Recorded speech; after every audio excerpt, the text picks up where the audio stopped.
ਆਖਰੀ ਸਵਾਲ ਤੁਹਾਡੇ ਕੋਲ ਲੈ ਰਿਹਾ, ਇਹਦਾ ਅਸੀਂ ਸੱਚਾ ਸੱਚੇ ਦਿਲ ਨਾਲ ਜਵਾਬ ਦੇਣਾ ਹੈ।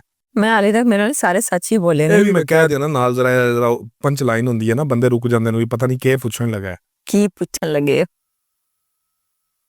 ਅੱਜ ਕਿਤਨੇ ਪੈਸੇ ਤੁਸੀਂ ਕਮਾ ਲਓ, ਕਿਤਨਾ ਕੁਝ ਹਾਸਿਲ ਹੋ ਜਾਏ ਤੇ ਤੁਸੀਂ ਇਸ ਫੀਲਡ ਨੂੰ ਪੱਕਾ ਟਾਟਾ ਬਾਏ ਬਾਏ ਕਹਿ ਦਿਓਗੇ।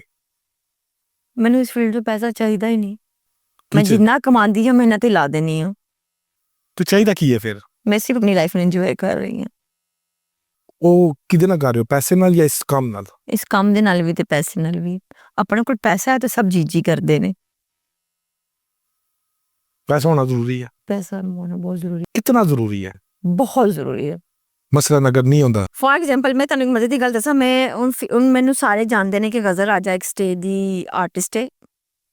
ਹੁਣ ਜਾਣਦੇ ਨੇ ਐਜ਼ ਅ ਪ੍ਰੋਡਿਊਸਰ, ਜਾਣਦੇ ਨੇ ਮੈਨੂੰ ਕਿ ਗਜ਼ਲ ਰਾਜਾ ਪ੍ਰੋड्यूसर है। मैडम सब मैडम कहते हैं कि मैडम आपने इतनी एज में इतना नाम कमा लिया, आपने बड़ी इज्जत बना ली, फलां फलां फलां फलां। तो मुझे जो लड़कियां मैं कास्ट करती हूँ जो मेरा नाम लेती थी वो भी मुझे मैडम करके पुकारती हैं और मुझे बड़ा अच्छा लगता है।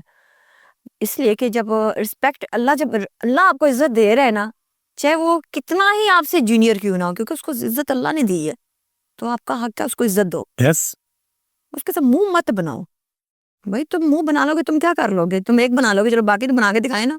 सही बात है, जायज बात है। ये जब अल्लाह ने आपको इज्जत दी है तो कोई बंदा आपसे छीन नहीं सकता। मुझे रब ने इज्जत दी है, मुझे रब ने ऐसे चेयर पे बिठाया होता है और मैंने सारे एक्टर आगे बिठाए होते हैं। मैं जिसको चाहूँ मैं काम करूँ, जिसको चाहूँ ना कराऊँ। भाई प्रोड्यूसर ने पैसा इन्वेस्ट करना होता है ना। लेकिन मैंने आज तक किसी लड़की के साथ प्रोड्यूसर वाला रवैया नहीं इख्तियार किया, किसी लड़के के साथ नहीं किया। मैं उनके साथ एज आ एक्टर बात करती हूँ। हाँ, काम के दौरान मैं स्ट्रिक्टली हूँ भाई, मेरा थिएटर है, मेरा काम है, मेरे काम में मुदाखलत गलत होएगी तो मैं अगली नहीं गलत पेश होंगी। उसके बाद चाहे आप मुझे तू करो ते करो, जो मर्जी करो, मुझे कोई टेंशन नहीं है। 11 से लेकर 1 बजे तक आप मेरे अंडर हो भाई, मैं काम के साथ कॉम्प्रोमाइज़ नहीं कर सकती।